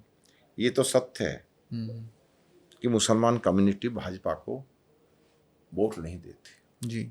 लेकिन मेरा विश्वास है कि हम जो योजना से जब उनको वंचित नहीं करते, अब जैसे मैंने राजकीय इंटर कॉलेज बनाया, दादरी में बनाया, तो वहाँ मुस्लिम बहुत है। तो मुस्लिम एक दिन समझेगा, और ये समझेगा अगर हमारा असलियत है तो भाजपा में है। भाजपा सांप्रदायिक झगड़े नहीं कराती, भाजपा के राज्य में कर्फ्यू नहीं लगते, क्योंकि ये काम करने वाले लोग हैं, मजदूर लोग हैं। और सबसे ज्यादा जो प्रभावित होता है कर्फ्यू में, वो ये लोग होते हैं। तो इन लोगों को एक दिन समझ आएगी कि भारतीय जनता पार्टी से अच्छी राजनीतिक पार्टी कोई नहीं है। भारतीय जनता पार्टी जो है सबका साथ, सबका विकास और सबके विश्वास पे चलती है। एक दिन ये सोचेंगे, समझेंगे, और ये भारतीय जनता पार्टी के साथ रहेंगे। तेजपाल जी, मैं आपसे एक सवाल और पूछना चाहता हूँ, क्योंकि आप एक ऐसे क्षेत्र से आते हैं जहाँ पर एक वक्त था 2017 से पहले, जहाँ पर ये फेमस था कि वहाँ प्लॉट लिया तो कब्जा जरूर होगा। अगर प्लॉट लेके आपने छोड़ दिया तो वहाँ पर कब्जा होना तय है, अगर आपने उसको ध्यान नहीं दिया या फिर आपने रंगदारी नहीं दी। आपने भी कभी आपके पास भी उस समय समस्याएं आती होंगी ऐसी? किस तरीके की समस्याएं आती थी, मतलब रंगदारी से जुड़ी हुई, प्लॉट कब्जे वाली चीज़ें? जी। टीचर की बात जी। मैं जहाँ का रहना आ रहा हूँ, मेरा गांव का नाम है आकिलपुर जागीर। जी। आकिलपुर जागीर में हमारा निकाल है बम्बावड़ से। तो एक नजीरन शरीफ नाम का व्यक्ति बम्बावड़ से आके हमारे गांव में बस गया। जी। मैं बिल्कुल सही बता रहा हूँ। और वो हमारे घर के पास उसका मकान बना। तो घर के पास मकान होने के कारण हम उनके सब बच्चों को, सबको जानते थे। फिर वापस बम्बावड़ चले गए। जब मैं प्रिंसिपल था इंटर कॉलेज में, एमएलए नहीं बना जी, तो नजीरन का फोन आया एक दिन, भैया मेरी लड़की ब्याही है दादरी में, और इनका एक प्लॉट का मसला, प्लॉट दिवा देना इनको। मेरे पास आए मिलने मुझसे। मैं सदस्य जिला पंचायत भी था और प्रिंसिपल था इंटर कॉलेज में जी, वैदपुरा में। वो मेरे पास आए मिलने, उन्होंने कहा जी मेरा प्लॉट है, मैंने किस्तों प्लॉट लिया था। मैंने अच्छा किससे लिया था भैया? विक्की से लिया था। विक्की लाला है। विक्की कौन है? धनीराम का लड़का, उनके धनेश का। मैं कहा अच्छा। और धनेश माँ को वो जो लाल मनोरम का लड़का है, हाँ, धनेश की मौत हो गई। मैंने उसको फ़ोन करा विक्की को, विक्की भैया बोल रहे हैं, बोल रहा हूँ। आप कौन बोल रहे हैं? तेजपाल नागर। अच्छा गुरुजी नमस्ते। मगर नमस्ते। मगर यार विक्की कहाँ है? तो आ सकता हूँ मेरे घर? आ गया। मैं बिल्कुल फैक्ट बता रहा हूँ, क्योंकि मैं न्यायप्रिय व्यक्ति हूँ। उसने कहा जिसकी सिफारिश थी मेरे पास, अजी मैंने इस प्लॉट लिया किस्तों पे और मुझे प्लॉट नहीं दे रहे। विक्की ने बताया कि यानी 1 किस्त दी, 2 किस्त दी, उसके बाद किस्त नहीं दी। अच्छा। और जब प्लॉट महंगे हो गए 5-7-8 साल बाद, अब प्लॉट मांग रहा हूँ। अच्छा। तो मैंने किया यार ये तुम्हें किस्त देनी चाहिए, जो प्लॉट लेना होता। 8 साल बाद प्लॉट क्यों मांग रहे हो? न्यू जी दीवाना दिवाओ नहीं, मैं नाम लिए एक वास दिवा दूंगा, मगले वाले वास। मैं गुंडा थोड़ा हूँ जो मैं गुंडा कर दी प्लॉट दिवाऊंगा। आज चलो मैं एमएलए हूँ, भाजपा का एमएलए हूँ। मैं आज की बात नहीं कर रहा, मैं जब की बात कर रहा हूँ जब मैं एमएलए नहीं था। तो भाई देखो मेरी तो एक है, मैं गुंडागर्दी और बदमाशी इसके बहुत खिलाफ।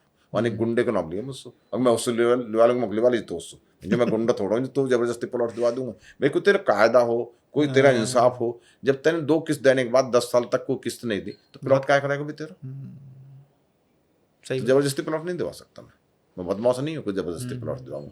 तो मैंने देखा है माहौल गंदा था यहाँ का वास्तव में बहुत। ये बात सही है, कब्जे वाली चीजें, कब्जे वाली चीज थी यहाँ, बोर्ड गाड़ दिया जाता था कि फलाने। लेकिन अब सब चीज खत्म। अब कोई सोचता ही नहीं इनकी, अब दिमाग में नहीं लाता कि मैं ऐसा काम कर रहा हूँ। तो जिस तरीके से आपने बताया कि ये चीज़ें खत्म हुई धीरे धीरे 2017 के बाद, धीरे धीरे क्या ये जो इस तरीके की मानसिकता वाले लोग थे उनके अंदर प्रशासन का डर था, एनकाउंटर का डर था, या फिर अपने आप ही ये सब चीज़ें योगी जी के आने के बाद देखिए उनको ये मालूम है कि योगी सरकार एक ऐसी सरकार है जो बदमाश को, गुंडागर्दी को, कानून के विरुद्ध जो चलता है उसको बख्शती नहीं है, उसके खिलाफ ठोस कार्रवाई होती है। पहले ये थी गुंडों के खिलाफ कोई कार्रवाई नहीं होती, इसलिए गुंडे के हौसले बुलंद रहते थे। अब गुंडा भी ये सोचने लगा कि भाई हमें अगर हमने कोई अपराध करा तो ठोस कार्रवाई होगी, सख्त कार्रवाई। इसलिए वो कोशिश करता है कि ऐसा काम मैं ना करूं, इसलिए सारे काम बंद हो गए।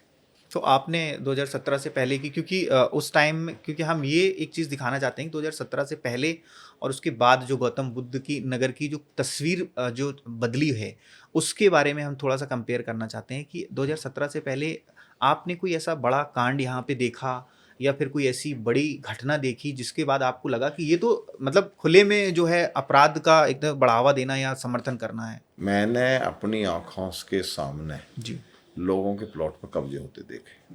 अच्छा। मैंने अपनी आंखों के सामने मर्डर होते देखे।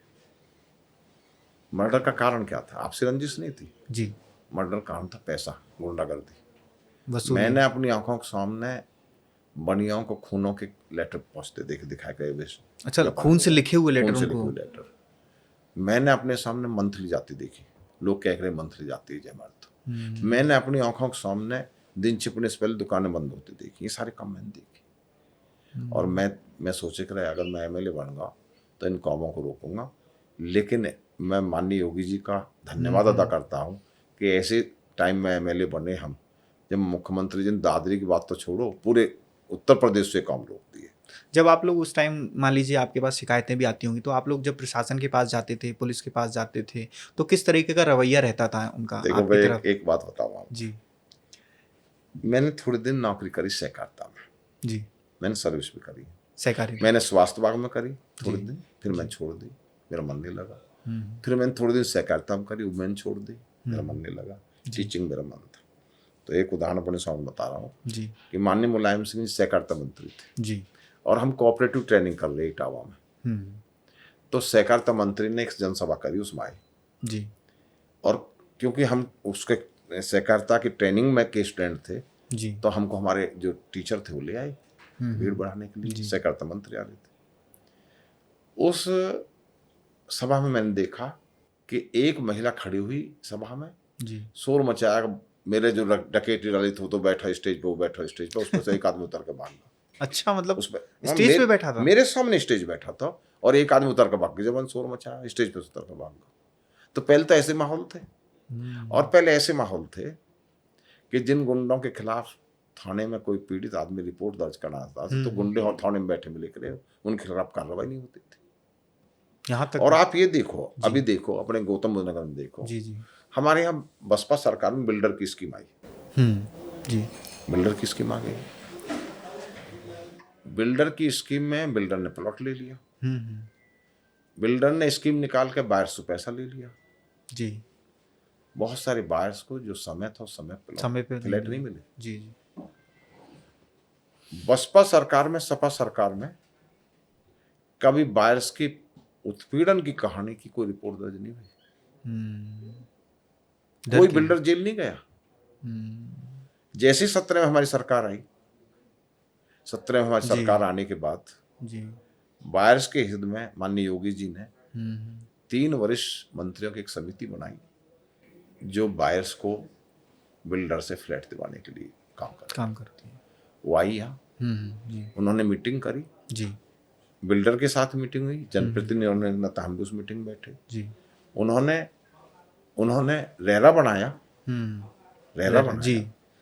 माननीय मोदी जी ने अभिकांत कमेटी बनाई और अभिकांत कमेटी बनाने के बाद अभिकांत कमेटी ने पूरे देश में जो इस तरह की समस्या थी, हरियाणा में भी थी, यूपी में भी थी, एनसीआर में जो इलाके जो लगते थे, उनको अगर वो गंभीर नहीं होते तो अभिकांत कमेटी नहीं बनाते। अभिकांत कमेटी ने नियमों में सरलता बरतते हुए, शिथिलता बरतते हुए और आदेश दिए कि ये बिल्डर बायर्स की समस्या ऐसा हो सकती है।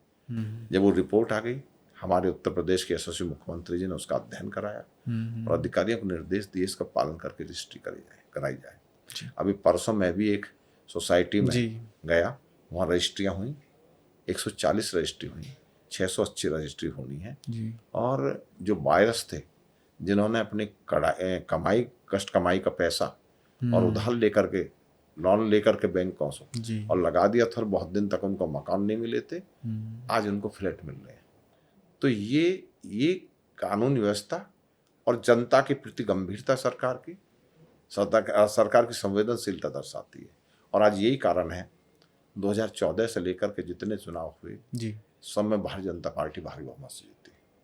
2017 के चुनाव से, 2017 का चुनाव, 2014 के चुनाव से, 2017 के चुनाव से, 2019 का चुनाव से, 2022 का चुनाव से, 2024 का चुनाव से जनता इतनी प्रभावित है भारतीय जनता पार्टी की सरकारों के कामों से कि बार बार वो केंद्र के चुनाव हो, राज्य के चुनाव हो, मेयर के चुनाव हो, नगर पालिका के चुनाव हो, हर चुनाव वो भारतीय जनता पार्टी जीता रही है। ये जनता का विश्वास है। तो जिस तरीके से आपने बताया कि जो आपने डिफरेंस बताया दोनों में, जो अंतर था 2017 से पहले की, किस तरीके से यहाँ पर गुंडा, मैं 2017 से पहले एक उदाहरण और देता हूँ। एक बार मुझसे कुछ उद्योगपति मिले जी, मैंने उनसे पूछा कि आप कब से इस काम कर रहे हैं? उन्होंने कहा जी बहुत दिन से कर रहे हैं। पहले कहाँ करते थे? पहले हम गौतम बुद्ध नगर में करा, फिर हम यहाँ से चले गए, गुड़गांव में करा। क्यों? आप बताऊंगा जी। फिर वापस आ गए। मैंने कहा क्यों क्यों बुद्ध नगर में आए, क्यों यहाँ से चले गए, क्यों वापस आ गए? उन्होंने बताया अक्सर पहले गुंडा राज था, यहाँ का माहौल अच्छा नहीं था, गुंडागर्दी का माहौल था, व्यापार का माहौल नहीं था, उद्योग चलाने का माहौल नहीं था, इसलिए हम छोड़कर गुड़गांव चले गए। जब से योगी जी की सरकार आई वापस हम यहाँ आ गए। तो ये अंतर है पहले सरकार में अब की सरकार में, और इसी कारण है कि विकास बहुत तेजी से हो रहा है। आप देखो एक्सप्रेसवे, एयरपोर्ट, जो बहुत तेजी से डेवलपमेंट पूरे भारत का हो रहा है। हमें याद है जब हम लखनऊ जाया करते थे, छोटे से थे जी, तो लखनऊ आए मुरादाबाद होते हुए जाया करते थे, सड़क पर जाम और सड़क में गड्ढे रहा करते थे, और सुबह चलते थे, रात को पहुंचते थे। और आज जब हम यहाँ से जाते हैं लखनऊ तो मैं समझता हूँ 5 साढ़े 5 घंटे में पहुंच जाता हूँ, और इतना थकान होती क्योंकि कोई दचकी, कोई गड्ढे, कोई कुछ है ही नहीं सड़क पे, सीधे। तो ये जो है विकास का, डेवलपमेंट का अंतर है पहली सरकारों में सरकार में, कि सरकार ने, भारत सरकार ने भी, उत्तर प्रदेश सरकार ने भी, और माननीय गडकरी जी ने रिकॉर्ड स्थापित कर रखा विकास सड़कें बनाने के लिए, सड़कें बनाने के लिए। तो बहुत तेजी से विकास हुआ, बहुत तेजी से उद्योग आए हैं। भारत और उत्तर प्रदेश प्रगति की तरफ है, अग्रसर है प्रगति की तरफ। लेकिन फिर यहाँ पर ये बात भी आ जाती है कि जो प्रगति हो रही है, ये मेरा नहीं है, मेरे निजी सवाल नहीं है, ये जो आपके विपक्षी दल हैं उनके सवाल हो सकते हैं। कि जो प्रगति या जो तरक्की हो रही है वो एक खास विशेष जाति वर्ग की हो रही है इसमें, इस सरकार में एक खास वर्ग को जो है तवज्जो दी जाती है इसमें, दूसरे जाति या समुदाय के लोगों को जो है वो तवज्जो नहीं दी जाती है। इस तरीके के आरोप जो हैं वो जो है आपके विपक्षी मुख्य विपक्षी दल जो है समाजवादी पार्टी जो है वो लगाती है आपकी सरकार पर, आपके नेताओं पर। अच्छा, मुख्य विपक्षी दल पर बचा क्या है? आरोप भी तो बचे हैं। वो तो आरोप लगाएंगे जी। ऐसा कोई नहीं है। अभी मैं एक बताऊं, एक छोलस गांव है मुसलमानों जी। एक छोलस के कहा दो लगा हुआ मुसलमान को। जी। मैंने उससे पूछा कि भाई क्या अंतर महसूस करते हो पहली सरकार में? उन्होंने कहा आपकी सरकार में उद्योग चलाने का माहौल है, पहली सरकार में उद्योग चलाने का माहौल, मुसलमान है वो जी। तो बताइए हमने किसी जाति धर्म के साथ कहाँ भेदभाव करा? कोई भेदभाव नहीं करा। ये तो भाई उन पर कुछ कहने को तो बचा नहीं है, तो इस तरह के आरोप लगाते हैं। हमारा नारा है सबका साथ, सबका विकास, सबका विश्वास, सबका प्रयास। हम इस नारे पर चलते हैं। तेजपाल जी, मेरा सवाल आपसे थोड़ा सा निजी जीवन से होगा, क्योंकि आप अध्यापक भी रहे हैं, उसके बाद आपका जो राजनीति में है वो व्यस्तता बहुत ज़्यादा रहती है, हर पल कोई ना कोई आपका पास जनता से अपनी समस्याओं को लेकर के आते रहते हैं। मतलब हो सकता है सुबह से लेकर रात तक आपके पास फ़ोन आते होंगे, लोग मिलने वाले इच्छा जताते होंगे। तो इस पूरे जो व्यस्त आपकी जो पूरी जो समय है उसमें से परिवार के लिए किस तरीके से आप समय निकालते हैं? क्या आपको पसंद है खाली समय में बैठ करके, क्या चीज़ है जो आपको सबसे ज़्यादा पसंद है कि मैं ये चीज़ जब फ्री होता हूँ तो ये चीज़ करता हूँ? हालांकि आप होते नहीं होंगे, क्योंकि आप जिस फील्ड में हैं या जिस पेशे में हैं वो थोड़ा सा इन चीज़ों की इजाज़त नहीं देता। देखो, परिवार से सबका प्यार होता है, मेरा प्यार है जी।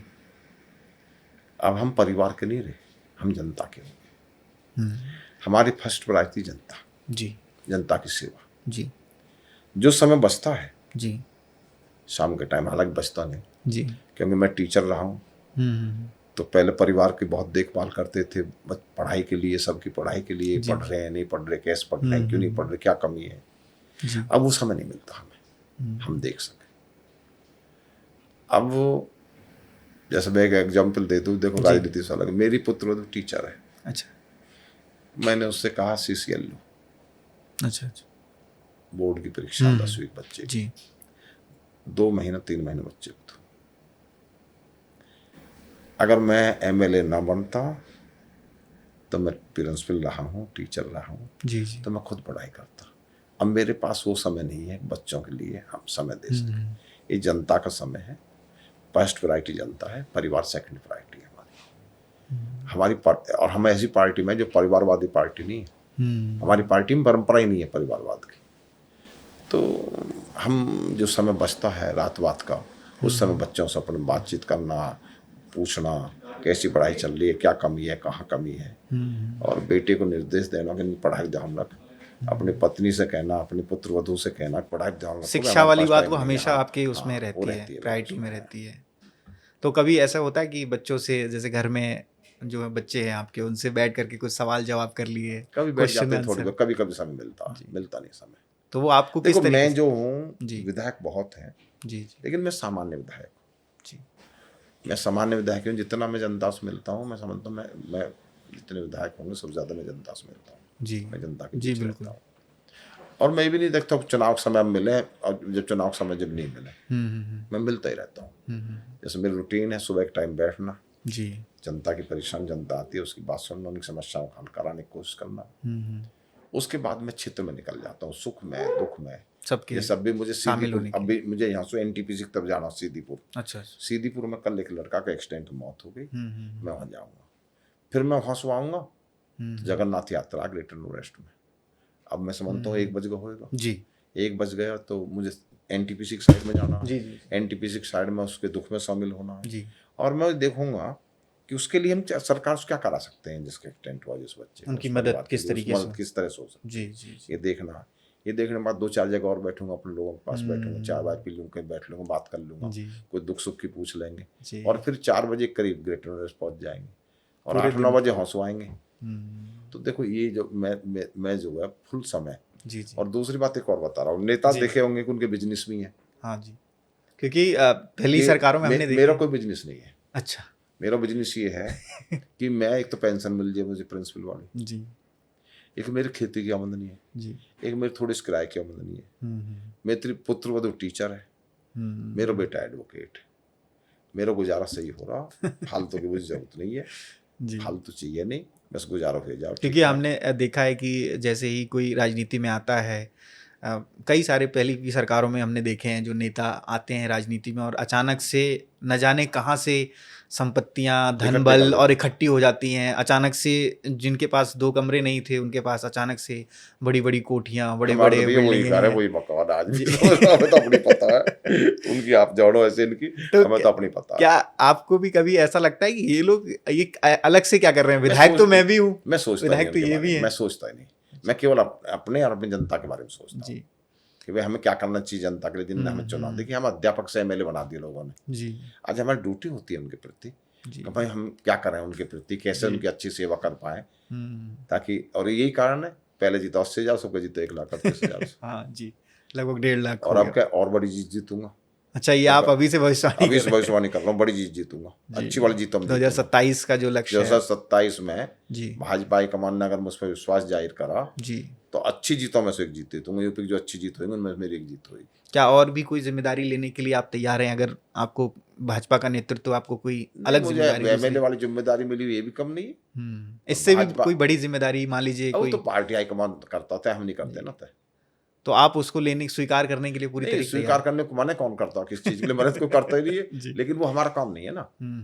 हम तो ये सोचते हैं अध्यापक से एमएलए बना दिए, ये भी बहुत बड़ी कभी चीज है। कभी कोई मंत्रालय की जिम्मेदारी या कोई भाई ऐसी ये तो जिम्मेदारी हमारा के लिए काम, आपके पास कोई ये तो आया हाईकमान तय मैसेज? करती है ना। कोई मेरे पास मैसेज कभी कभी? कोई प्रस्ताव नहीं आया, अच्छा। मेरे पास ना कभी कोई प्रस्ताव आया ना किसी ने मुझसे कहा। तो 2027 की किस तरीके से जो है, आपने अभी जिक्र किया कि 2027 की आप लोग की अब तैयारी चालू हो गई है, देखो तो किस तरीके से मैं तैयारी? एक बात जानता हूँ जी कि मैंने अपना बताया मेरे क्षेत्र 4 भागों में बटा हुआ। जी, ग्रामीण जी, कच्ची कॉलोनी का जी क्षेत्र, सेक्टरों का क्षेत्र, जी, सोसाइटी जी, ग्रामीण में मेरे प्रति कोई रोष नहीं है, सब मुझे प्यार करते हैं। ठीक। कच्ची कॉलोनियों में जितने काम मैंने करा दिए, कच्ची कॉलोनियों में किसी विधायक ने नहीं कराए।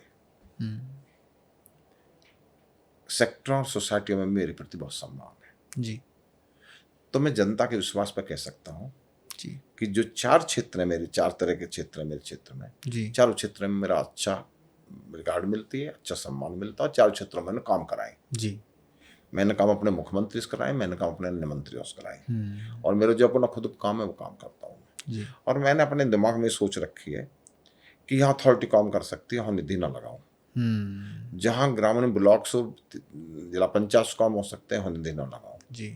जहाँ पीडब्ल्यूडी से काम हो सकते हैं, वहाँ वहाँ निधि ना निधि लगाऊं जी जहाँ ऐसे काम हो सकते हैं, जहाँ ना ग्रेटर नोएडा काम करता, ना ब्लॉक काम करता, ना जिला पंचायत काम करती, वहाँ निधि लगाई निधि जाए। लगाए जी। मैं अपने निधि को, जो सरकारी निधि हमें मिलती है, उसे बेकार नहीं करता, उसको एक एक पैसा ठीक जगह लगे और ठीक आदमी तक पहुंचे, जरूरतमंद आदमी तक पहुंचे। और जो हमारी पार्टी का दिन पिछली सीढ़ी पर खड़ा व्यक्ति जी, उसे हम आगे लाने का प्रयास करते हैं, उस तक वो लाभ पहुंचे, ऐसा मैं अपने मन में सपना रखता हूँ। इसलिए मैं सबका विकास करने की सोचता हूँ और आम जनता के दिमाग में धारणा है कि जो विकास दादरी के विधायक तेजपाल नागर ने कर दिया जी, वो कोई नहीं कर पाया, और प्रत्येक क्षेत्र में करा है। जैसा वेस्ट की समस्या है, वहाँ शमशान की समस्या थी बहुत बड़ी, मैंने शमशान कराया। सड़कों की समस्या थी, सड़कें कराई जी। और फुट ओवर ब्रिज की समस्या थी, फुट ओवर ब्रिज कराई। पार्कों की समस्या से पार्क कराए, सीवर की समस्या से सीवर कराए, और गंगा जल की समस्या रह रही है उसे भी हम हल कर रहे हैं। तो और जहाँ जहाँ जैसी समस्या होती है उसके प्रति हम जागरूक रहते हैं, कराते हैं। इसलिए प्रत्येक फील्ड में, और मुझे 8 साल एमएलए बने, कभी मैं बाईकास्ट गुजर हूँ, कभी मेरे सामने गुजर वर्सेस ऐसा काम कहीं नहीं हुआ। कोई ऐसी नहीं हो, गुजर वर्सेस ब्राह्मण होता हो, गुजर वर्सेस ठाकुर होता हो, गुजर वर्सेस ब्राह्मण होता हो, गुजर वैश्य होता हो, ऐसा मेरे कार्यकाल में कभी ना हुआ, न भस्म होगा। सारे काम, सारी जातियां मुझे प्यार करते हैं, सब मुझे प्यार करते हैं। जैसा कि आपने कहा कि आप किसानी वाले एक उससे भी आते हैं परिवेश, किसानी ही परिवार आपका मुख्य जो पहला जो कार्य था वो किसानी था। तो किसानों की जो है अथॉरिटी से बड़ी अनबन सी रहती है, अक्सर हमने देखा है, चाहे वो परसेंटेज को लेकर हो, चाहे वो मुआवजे को लेकर के हो। तो ये वाली समस्याएं क्या आपके पास भी आती हैं? देखिए बात वास्तव में सही है, किसानों की समस्या है जी। हमने अपने मुख्यमंत्री से इन समस्याओं को अवगत कराया, उद्योग विकास मंत्री से अवगत कराया है। जी। किसानों के राय दिन आंदोलन होते रहे, ये बात बिल्कुल सही है। ये समस्या सारी हमें दहेज में मिली। अच्छा। दहेज ये मिली। जी मैं आपको विश्वास दिलाता हूँ, जी। किसानों की समस्या बहुत जल्दी हम्म। हल हो रही है और हल होने की तरफ कदम आगे बढ़ गया है और अथॉरिटियों ने काम करने शुरू कर दिए हैं। ठीक है। जो समस्या हल होने लायक वो जरूर हल होगी। हम्म। अगर कोई समस्या ऐसी जो हल होने लायक नहीं है, उसकी मैं नहीं कहता, लेकिन इस सरकार में सही काम रुकेगा नहीं और गलत काम होगा नहीं। होगा जी। तो जिस तरीके से जो आप बता रहे हो वो समस्याएं हैं, अभी भी कुछ ज़मीन पे हैं। 2027 में आप और आपकी पार्टी क्या लक्ष्य लेकर के चल रही है? किस उस पर क्या कोई एक नंबर है जो आप बता सकते हैं कि हमारी पार्टी का जो है अभी लक्ष्य ये है? देखिए, हमारी पार्टी ने जो जनहित के कार्य हैं, लोक कल्याण के कार्य हैं, वो कार्य किए। जी जी। और चाहे पश्चिम हो चाहे पूर्वांचल हो, हम्म। उत्तर प्रदेश का कोई सा कोना हो, हम्म। यही कारण है कि 14, 17, 22, 24 में हम चुनाव जीते। जी। और जो उत्तर प्रदेश की सरकार यूपी में जो काम कर रही है, विकास के काम, जनहित के काम, जी बहुत सारे काम जो कर रही है, जिसकी जनता को आवश्यकता है, वो काम कर रही है। जी। मैं उसी विश्वास के आधार पर कह सकता हूँ 27 का चुनाव बहुत भारी बहुमत के साथ और तिवारा माननीय योगी आदित्यनाथ जी के नेतृत्व में सरकार बनाएंगे। जी। तो आपको क्या अभी योगी जी को मुख्यमंत्री ही रखना है या उससे थोड़ा आगे भी ले जाना है? हम तो चाहते हैं अभी तो मुख्यमंत्री रहे हमारे। जी। जब आगे जरूरत हो तो आगे जाए। जी। अभी तो यूपी की ज़रूरत है अभी। जी। जब यूपी बिल्कुल फिट कर जाए फिर आगे चले जाए। जी। तो इस तरीके से आप भी देख रहे हैं भविष्य जो योगी आदित्यनाथ जी का, क्योंकि कई लोग के दिल में है कि वो देश के प्रधानमंत्री। देखिए, मैं इतना जानता हूँ जी कि जितने भी मुख्यमंत्री हैं पूरे भारत में, जी, योगी जी के अलग इमेज है, उनकी कार्यशैली अलग है। और तभी शायद वो इतना प्रसिद्ध भी हैं, हर जगह बुलाए जाते हैं। हर जगह बुलाए जाते हैं, हर स्टेट में बुलाए जाते हैं। जी। स्टार प्रचारक उन्हें हर जगह। और देखो, एक बात और बताऊं, जी। जब मैं एमएलए बना तो हरियाणा में, हमारे रिश्तेदारी में हरियाणा में गया। जी। हरियाणा के लोग कहते थे कि भाजपा हारेगी। मैंने कहा, भाजपा को मत हराओ, तो योगी जी को मुख्यमंत्री बनाएगा। अच्छा। ऐसे राजस्थान में कहते थे लोग। वहाँ की मांग थी वहाँ पे। हाँ, मांग थी। तो योगी जी की सब जगह मांग है। और योगी जी की मांग किसी और कारणों से नहीं है, योगी जी की मांग उनके कर्मों से है। जो जनहित के वो कार्य करते हैं, जनता की जो आशा और आकांक्षा है उस पर वो खड़े उतरे हैं, इसी की वजह से मांग है। मोदी जी की भी पूरे भारत में इसलिए मांग है, योगी जी की भी इसलिए मांग है। जी। तो आज हमारे साथ बहुत ही विस्तृत चर्चा की हमने गौतम बुद्ध नगर और ख़ास करके दादरी विधानसभा से जो है इलाके की जो समस्याएं थी या जो विकास कार्य यहाँ पर हुए उस पर तेजपाल सिंह नागर जी हमारे साथ यहाँ पर मौजूद थे। उन्होंने बहुत ही अमूल्य समय अपना हमारे इस पॉडकास्ट को दिया और उन्होंने न सिर्फ एक राजनीतिक परिप्रेक्ष्य से हमारे साथ राजनीतिक उससे बात की, दृष्टि से बात की, बल्कि निजी जीवन से भी जुड़ी हुई बात की। किस तरीके से उन्होंने शिक्षा और राजनीति में जो एक समन्वय बैठाया उस पर भी बात की। बहुत बहुत धन्यवाद तेजपाल जी, आप हमारे यहाँ पर आए, इस पॉडकास्ट पर आप आए और आपने हमें समय दिया। आपने अपनी जो एक विचार है वो हमारे साथ व्यक्त किए, विकास कार्यों को लेकर के, लोगों की समस्याओं को लेकर के। बहुत बहुत धन्यवाद। आपका बहुत बहुत धन्यवाद।